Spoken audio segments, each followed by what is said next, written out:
with this time, I was quite interested in, you said earlier, there was one, you came back without a plan. Mm. Just the steps or the leaps you made from coming back without a plan. Okay. This is my sob story. Do you want to hear my sob story? I came back, I suddenly decided I wanted to come back to the UK, and I was told I shouldn't because there were no jobs. And indeed, there were no jobs when I came back. So I came back with 2 suitcases and a rucksack, and I house sat. And my money soon ran out, and I applied for all the jobs I could apply for. And I even got some interviews, but I wasn't getting work. And so the money ran out very quickly. So I then started living on income support. So I lived for a year on 40 quid a week, and I remember it well. I remember it very well, in fact. And at the same time, I was trying to get interviews and I was trying to get jobs, and of course nobody knew me. I had no track record in administration, so why the hell would anybody employ me? And I realised that in the end. And so I thought, I know what I'll do. I'll work for free. I'll volunteer. And then I'll get a good reference, and then I can go again and I can say, well, I know these people because I know it's about who you know, and I need to get my face known. So I started going around organisations to see if I could volunteer. And that's when I met Judith. I went to Spitalfields. And I went to many organisations, and they all said, you're overqualified and you're too old. We want students, and we give free placements too. So I was getting quite despondent by this time.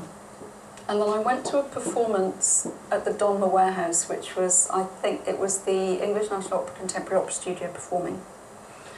And I bumped into Matthew Richardson, the director, who had directed A Midsummer Night's Dream in the north of Sweden when I was repetiteur. And he put me in touch with the conductor, David Parry.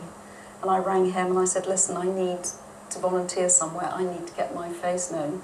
And he said, oh, I know that the Contemporary Opera Studio are desperate for somebody to come and help them run their festival.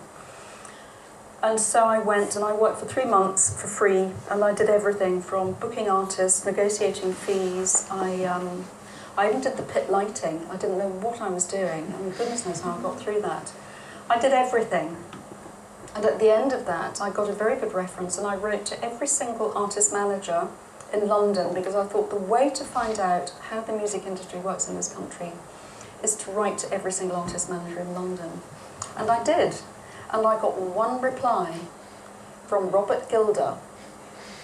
And so I worked for Robert Gilder for 10 months, and I hated it because I'm not an artist manager, I'm not very good at it. But he was never there, so I got to travel the length and breadth of the UK meeting people, and I travelled abroad. And one of my conductors tipped me off about the chief executive job at the SPNM.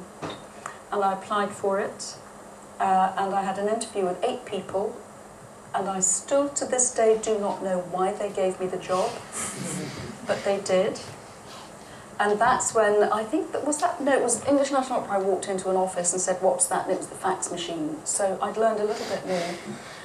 I didn't know what VAT was when I had my first chief executive job, but I got an honorary treasurer who was the finance officer for the British Army on the Rhine, retired, so I learned bookkeeping, and I worked for 13 months without a holiday, and I used to stay late every night so that my staff didn't see me when I sat with the instruction book learning how to work Excel and learning the finance package, and I taught myself. And it was very, very hard work, but I literally taught myself everything. I went on every course I could find, and I dragged myself up by the scruff of my neck. And I loved my job, and I loved the people I met, and I knew what I wanted to do. And so I got there, and after 3 years, the SPNM won the Prudential Award for the Arts. And then I was asked to apply for the London Sinfonietta job, which I did, and I got that as well. And that I was there for almost 10 years, working closely with Gillian Moore. And after that, I decided I wanted to push myself right out of my comfort zone and work in an organisation where I would have to justify why what I did was important. I didn't quite realise just how much I'd get that, but I then went to the British Council. So that's how I did it. It was absolutely dogged determination. very interesting that you mentioned that at that early stage you thought it was about who you know. Getting in was about who you know, and we hear a lot these days about, you know, old boys network and all that sort of thing. Do you think that's still? Do you both think that's still the case? Is it important who you know when you're trying to enter this world? Well, mine wasn't an old boys network at all. But your impression when you were applying things that you didn't have the contacts. No, it wasn't the old boys network. It was just actually getting to meet people, getting to an event like this. That's what I meant. Seeing people who were working in different organisations that could talk to me about the industry, not the old boys network. I don't know, Nick, what do you think? No, I don't think so. No. I don't think it is the old boys network in those terms any longer, because I think it's far too competitive. I think that people emerge, as Cathy's just described, through their passion and through their commitment and being somewhere again and again and learning, building a skill or knowledge or experience.